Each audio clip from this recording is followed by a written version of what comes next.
Hello, everybody. Welcome back to XL 10-Minute Leaders Live. 10 minutes into the lives of people who are doing interesting stuff, whether it's in technology, business, or society. My name is Graham Brown, all the way from Singapore to Detroit today, joined by our special guests, Cindy and David. Welcome to the show. Thank you. Thank you for having us. We appreciate it. Thank you, Graham. Excellent to have you here. Fellow podcasters as well. So we're going to talk about that in a minute. So we've got 10 minutes together. Are you ready? Let's do this. All right, first, let's get the formalities out of the way. 10 minutes, let's start. What does it say on your business card?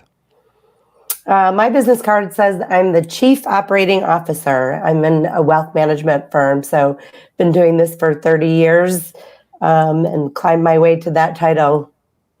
Excellent. Thanks, Cindy. Yourself, David? Program manager for Fortune 100 IT companies and like a financial coach. All right. Well, that is the dream team. When they come together on the podcast, what is their superpower? Let's talk about that. When you combine to bring your ideas and your experience to the podcast, what happens? Tell us about the podcast. The podcast is really slanted on a side of humor because personal finance is boring. But what we've done is I'm a published author in personal finance. Cindy's in wealth management. So we meet in the middle. And so we decided to put this together back in April of 2020. And we want to help people. We're doing it just to purely help people. And we cover pretty much anything on a topic of finance because of our broad spectrum. So it allows us to cover an array of things that maybe others can't do when we have a lot of experience together. So that is in the nutshell of what we do, but we keep it pretty clean. And we also, again, it's a humorous side of things. So we talk about our life and relationships mixed in with our experiences, and that's what our audience seems to love. Let's give the podcast a name, shall we? We missed the opportunity there. That is called Something on My Mind. Why is it called Something on My Mind?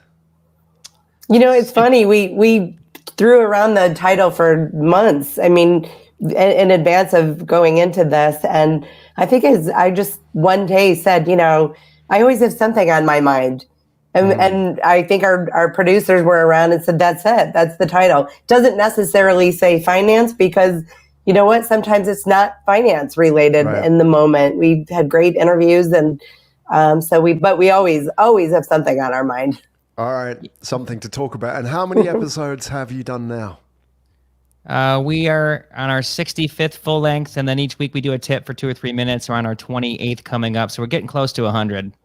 Right. So tell me, what do you know now about podcasting 60 odd episodes in that you didn't know when you started? You realize how good that you're not when you start. Yeah. And it you takes realize practice. how you hate your voice and you still hate your voice. You still got the cringe and you when realize, you hear your voice?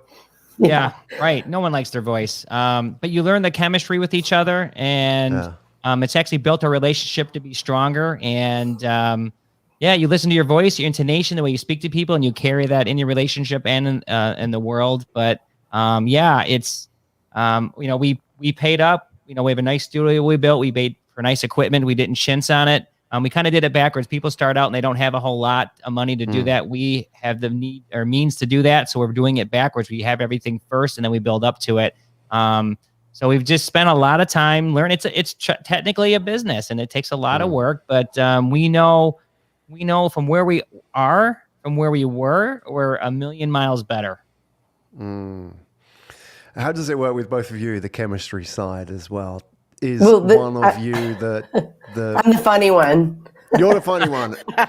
See, that's a joke. That's a joke. Right. Okay. Wait, no, That's debatable, is that? No, I think after the first few podcasts, I said, do I really sound this mean to you all the time? I realized my tone, and that's where it helped our relationship. I had to come to grips with some of the things that I didn't like about the way I heard myself speaking with David. And I think as that evolved, and obviously we know the information that we talk about, that's never been a question, but understanding the dynamic and who takes control and leads sometimes, it was an interesting evolution for both of us, I think. Absolutely. I think the personal journey is the most important. That's it? it. Absolutely. What you learn and the skills that you learn along the way. But what do people get wrong about podcasting? When people think about your podcast, or people say, oh, I want to start a podcast, or have an opinion about podcast, generally, what are the things that you know as an expert now that most people don't? I will say this.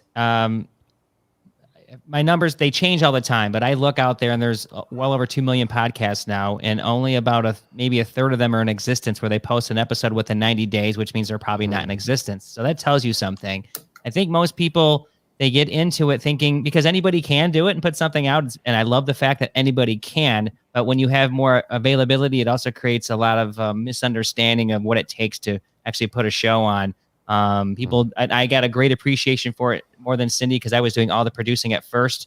But I always say this: if you want to start a podcast, unless you have backing by like a company or like, if you will, a VC or something, if you will, cool. But if you don't, you have to treat it as a business, but you shouldn't start it as a business because to make money in it right off the bat, your odds are very low. And I think people make that mistake. So they don't understand, the time it takes, the money it takes, or thinking they're going to make money, and understanding you need to build a craft and understand what you're doing. So there's a lot of elements because, like I said, when you go into business, you have to understand what you're doing. And if you don't really create your business plan, you're probably going to fail.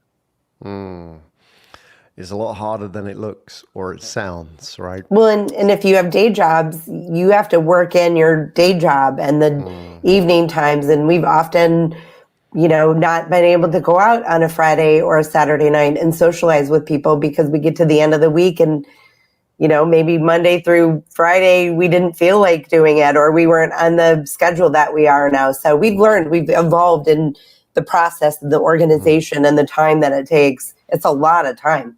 Yeah, and in fact, I took some time off from my profession to go build it out further because we got to a point where the growth was good enough, but we needed to scale and have some infrastructure. And so, I had to take time off just to put that in so that we would actually be prepped. So when Cindy gets home, basically we're just trying to build this out a couple years later to do other things, but it's a lot of effort, like Cindy's saying. So you don't just quit your day job or your normal job anyway, just to go do this. So you got to have a backup plan. And so we've now adjusted and understand much more than what we did at first. Well, it's great to see things are working out for you.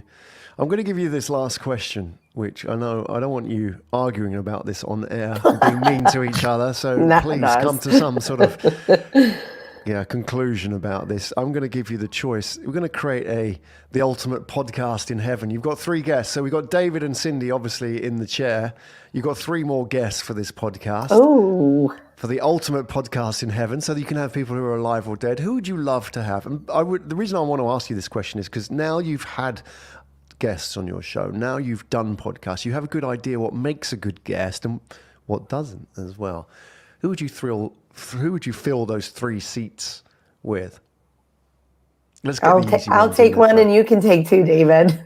All right, Cindy, you first. I'll start. Honestly, I would start with, this sounds maybe cliche, but with my great grandfather who came from Europe and built an empire in terms of manufacturing and business and raising a family. And, he was the ultimate, he was actually a patented inventor. So took something from nothing and built a family and wealth all from nothing. And so I think he would be somebody that anybody would love to speak to. And he was an accomplished zither player, a musician, a composer. So he was multifaceted. So he would love the stage.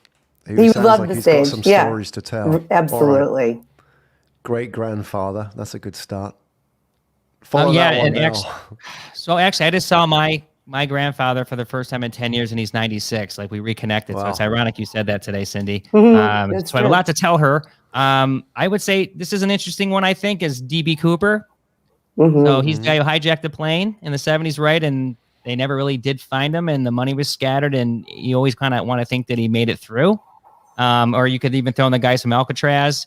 But also, it's a tough question. I would say, Tim Cook would be a good one. And I know that's a little cliche, but the reason I say that is because his vision of what that first of all, the MP3 file allowed other things, and then you throw on the phone, and then you throw on that iPod into the phone, and just what that technology has transformed the world, where our phones are our computers, and it'd be interesting to see if all the ups and downs of that company that no one would have ever expected that to turn into where Apple is now the most, richest company in the world on the market. That is going to be an interesting conversation, especially if you put in with great grandfather in there as well. Yeah. Talk about innovation. Yeah, absolutely. All right. Well, tune into that podcast. Let's tune into your podcast as well. Let's give a shout out to where people can find out about Something on My Mind. Yep. You can go to somethingonmymind.net, and there we have our blog transcripts and other blogs and education.